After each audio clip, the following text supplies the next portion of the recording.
हमारे जो है आजकल जैसे कहा जाता है कि 30+ हैं तो मैच्योर हैं, और 20 के बाद ही कह दिया जाता है कि मैच्योर हो गए हैं ये। बट जो हमारे पास केसेस आते हैं वो 30+ भी जो है उनमें डिसीजन मेकिंग की कमी है। लाइक आप सोचेंगे कि एज बड़ी है फिर भी डिसीजन मेकिंग नहीं है, तो इसकी क्या वजूहत हो सकती हैं? बेटा एज का तजर्बे से तो कोई ताल्लुक़ ही नहीं है। ये भी एक हमारे यहाँ बड़ा मतलब जो है वो फुक़दान है समझने का। फॉर एग्ज़ाम्पल अगर अल्लाह तबारक व तआला मेरे वालिद को गरीक़ रहमत करे, उन्होंने जो हिजरत की वो एक हिजरत थी और वो थी इंडिया से पाकिस्तान, और उसके बाद ज़िंदगी के बिल्कुल अवाखिर के अंदर मेरे साथ वो हज करने के लिए गए। एक दफ़ा मैं उनको कनाडा ले गया खुद। तो उनकी जो टोटल अगर ट्रैवलिंग है तो वो तो बहुत लिमिटेड है, ऐसा ही है ना। और मुझे अब शायद कोई मुल्क याद नहीं है जहाँ मैं गया नहीं हूँ। तो मेरी ट्रैवलिंग जो है वो बिल्कुल अनलिमिटेड हो चुकी है मेरी सारी ज़िंदगी के अंदर। 15 साल की एज से मैं ट्रैवल कर रहा हूँ, just like 40 years now I am been travelling. तो अगर किसी को ट्रैवल के बारे में मालूम करना होगा तो मेरे फादर ज़्यादा बेहतर जवाब देंगे या मैं ज़्यादा बेहतर जवाब दूँगा? मेरे फादर ने जो मुझे बिज़नेस सिखाया, जो मुझे कारोबार सिखाया, जो मुझे विज़डम सिखाई, जो मुझे हिकमत सिखाई, वो मैं सिलिकॉन वैली के अंदर पढ़ाता रहा हूँ। और बड़े फ़ख्र से मैंने अपनी किताब सक्सेस ब्लूप्रिंट के अंदर ही लिखा कि वो एक्सट्रैक्ट जो मैं आप लोगों को पढ़ा रहा हूँ ये मैंने अपने फादर से सीखे जो कभी ज़िंदगी में स्कूल नहीं गए। तो अगर हमारा एक्सपोजर नहीं है तो उम्र का कोई ताल्लुक़ नहीं। अगर उसने 20 साल के अंदर उसका इतना एक्सपोजर है तो इसका मतलब उसका तजर्बा है, उसके पास नॉलेज है, उसके पास मालूमात है।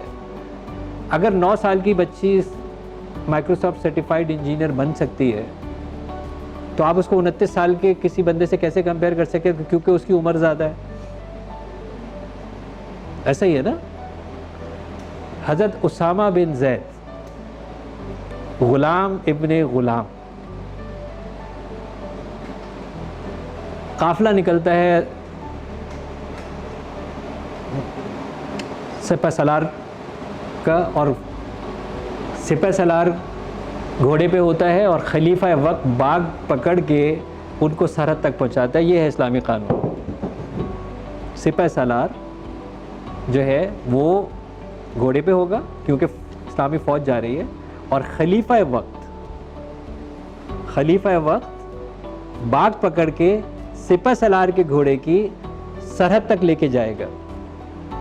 सिपह सलार हैं हज़रत उसामा बिन ज़ैद, और खलीफा वक्त और खलीफा सानी हज़रत अबू बकर रज़ी अल्लाह ताला अन्हु और हज़रत उमर फ़ारूक रज़ी अल्लाह ताला अन्हु बाग पकड़ के लेके जा रहे हैं घोड़े की। और हज़रत उसामा कौन है? हज़रत ज़ैद के बेटे। और हज़रत ज़ैद कौन है?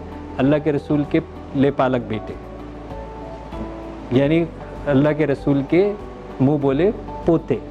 ग़ुलाम इब्ने ग़ुलाम सिपह सलार। और कौन से जरीउल कदर हस्तियाँ बाग पकड़ के घोड़ा चला रही हैं? हज़रत अबू बकर सिद्दीक़ रज़ी अल्लाह ताला अन्हु खलीफा वक्त और हज़रत उमर फ़ारूक खलीफा सानी। ये है क्राइटेरिया कि जो इल्म रखता है, जो तजर्बा रखता है, जो एक्सपोजर रखता है, उसकी सुनी जाएगी। इसलिए नहीं सुनी जाएगी, एहतराम में कॉम्प्रोमाइज़ नहीं होगा, एहतराम अपनी जगह होगा। उनको ऊंची जगह पे बिठाना चाहिए, उनको बड़ी जगह पे बिठाना चाहिए।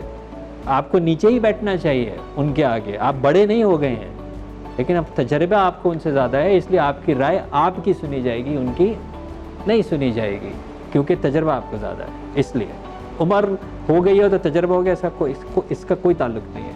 अब इतनी बात समझ में आ जानी चाहिए खैर हम लोगों को।